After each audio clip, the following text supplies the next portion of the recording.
Halo para guru kebanggaan Indonesia, selamat datang di pelatihan membangun dan memperkuat keterampilan interpersonal. Pembelajaran dalam video ini akan membahas mengenai teknik mendengarkan dengan penuh perhatian, teknik berkomunikasi secara tertulis, dan teknik berkomunikasi secara nonverbal. Video ini terbagi menjadi dua bagian. Nah, di video bagian pertama ini, kita akan membahas mengenai teknik mendengarkan dengan penuh perhatian. Seperti telah kita ketahui, bahwa keterampilan interpersonal terbagi dalam 4 bentuk, yaitu verbal, mendengarkan, tertulis, dan nonverbal. Jika sebelumnya kita lebih banyak membahas komunikasi verbal, pada bagian ini kita akan lanjutkan membahas bentuk komunikasi berikutnya, yaitu mendengarkan, tertulis, dan nonverbal.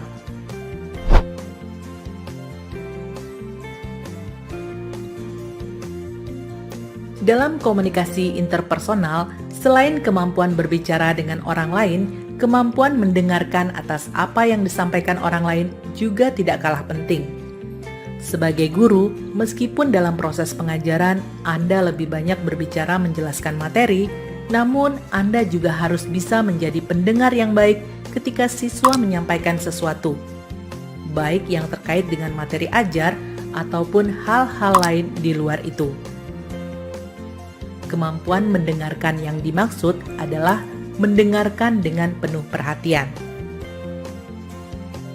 Mendengarkan dengan penuh perhatian melibatkan lebih dari sekadar mendengarkan apa yang dikatakan seseorang. Jenis komunikasi ini mengharuskan Anda untuk memahami pihak lain. Perhatikan bahasa tubuh, fokus sepenuhnya pada mereka, serta pertimbangkan posisi mereka dan cara mengembangkan sudut pandang mereka.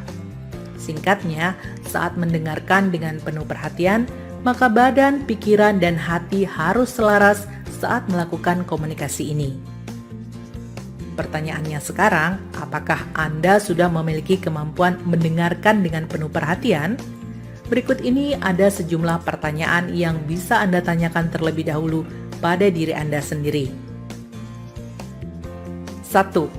Apakah Anda sering menginterupsi atau memotong ketika orang lain sedang berbicara dengan Anda?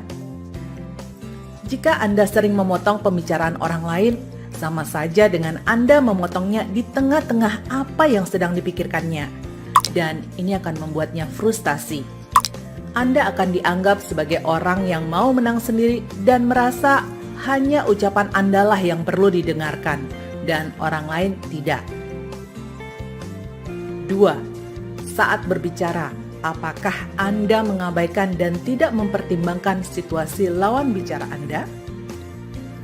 Dalam bahasa Inggris, Anda menjumpai dua kata yang artinya sama, namun sebenarnya berbeda, yaitu listening dan hearing. Listening dan hearing ini keduanya dalam bahasa Indonesia berarti mendengar.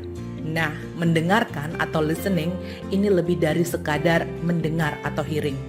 Ketika Anda mendengarkan seseorang, Anda perlu mempertimbangkan sudut pandang mereka. Jika Anda tidak memikirkan tempat asalnya, Anda mungkin tidak menerima pesan yang benar. 3.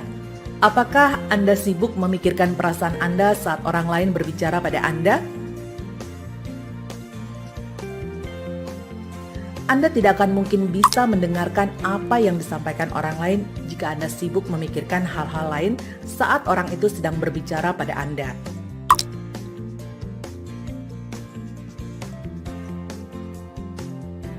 4. Apakah Anda sering berbicara dengan orang lain sambil melakukan aktivitas lain, seperti menjawab pesan singkat di ponsel?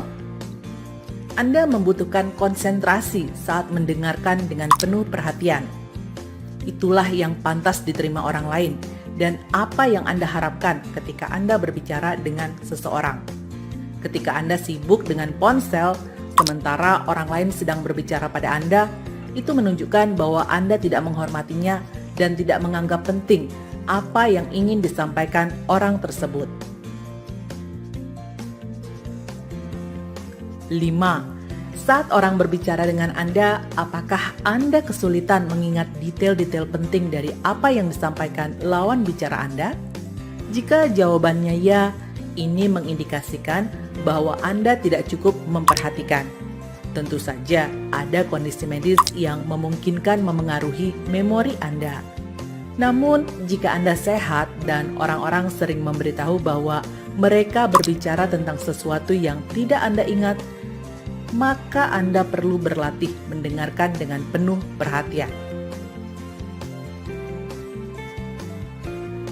6. Apakah Anda memiliki hubungan yang tidak memuaskan dengan banyak orang? Ada banyak alasan orang memiliki masalah hubungan. Namun, jika Anda tidak memiliki hubungan yang bermakna dalam hidup, mungkin Anda bukan pendengar yang baik. Ada juga kemungkinan bahwa Anda memberikan waktu Anda kepada orang yang salah. Dari 6 pertanyaan tersebut, pertanyaan mana saja yang masih sesuai dengan diri Anda? Jika lebih dari 3 pertanyaan Anda menjawab ya, artinya Anda harus melatih kemampuan mendengarkan Anda supaya mampu mendengarkan dengan penuh perhatian. Karena keahlian ini sangat penting bagi guru dan akan memberikan dampak yang baik bagi para siswa. Guru yang mempraktikkan teknik mendengar dengan penuh perhatian ini dalam proses belajar mengajar akan mendorong siswanya untuk berani menyampaikan harapan maupun gagasannya, karena siswa tersebut yakin bahwa Anda mengikuti percakapan dengan serius dan Anda benar-benar tertarik mendengarkan apa yang ingin disampaikan olehnya. Mendengarkan dengan penuh perhatian berarti Anda mencurahkan perhatian untuk memahami siswa dan permasalahannya. Ketika Anda mendengarkan untuk memahami, maka Anda mencurahkan perhatian untuk memperhatikan pesan verbal dan pesan nonverbal dari siswa atau lawan bicara Anda.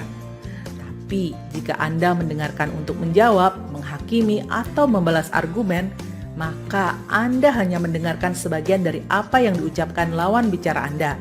Dan sepanjang lawan Anda bicara, Anda sibuk menyusun di dalam benak Anda apa yang akan Anda katakan selanjutnya. Dengarkan dengan penuh perhatian dan dengarkan untuk memahami lawan bicara Anda. Berikut adalah 5 tips yang dapat Anda lakukan untuk melakukan kemampuan mendengarkan dengan penuh perhatian. 1. Perhatikan baik-baik. Ketika siswa sedang berbicara pada Anda, pastikan posisi Anda menghadap padanya dan berikan perhatian penuh kepadanya. Hindari aktivitas lain, seperti melihat jam tangan, melihat ponsel, atau melihat orang lain. 2. Tunjukkan bahwa Anda mendengarkan. Saat siswa sedang berbicara pada Anda, waspadai bahasa tubuh Anda. Lengan yang dilipat di depan dada dapat membuat Anda tampak tertutup atau menyiratkan pesan bahwa Anda defensif. Jika ini sudah menjadi kebiasaan Anda, belajarlah untuk mengubahnya. Anda bisa menggunakan beberapa ekspresi wajah seperti anggukan atau senyuman. 3. Berikan umpan balik untuk menunjukkan bahwa Anda memperhatikan apa yang disampaikan oleh lawan bicara. Dalam hal ini, siswa Anda. Anda dapat mengajukan pertanyaan relevan, mencoba merenungkan apa yang telah dikatakannya, dan meringkas apa yang disampaikannya sebagai bukti bahwa Anda memperhatikan apa yang siswa Anda coba sampaikan kepada Anda. 4. Tanggapi dengan tepat. Tanggapi pernyataannya secara terbuka dan jujur dengan nada suara yang sesuai. Perlakukanlah siswa seperti bagaimana yang Anda inginkan untuk diperlakukan. 5. Tunda penilaian. Hindari membuat asumsi, bersikaplah empati dan tidak menghakimi. Dengarkan terlebih dahulu seluruh pesan yang disampaikan si pembicara sebelum menyelanya dengan komentar Anda sendiri. Nah, demikianlah pembahasan mengenai teknik mendengarkan dengan penuh perhatian. Yuk kita lanjut ke video berikutnya untuk membahas mengenai bagaimana cara berkomunikasi secara tertulis dan secara nonverbal. Sampai jumpa dan salam luar biasa.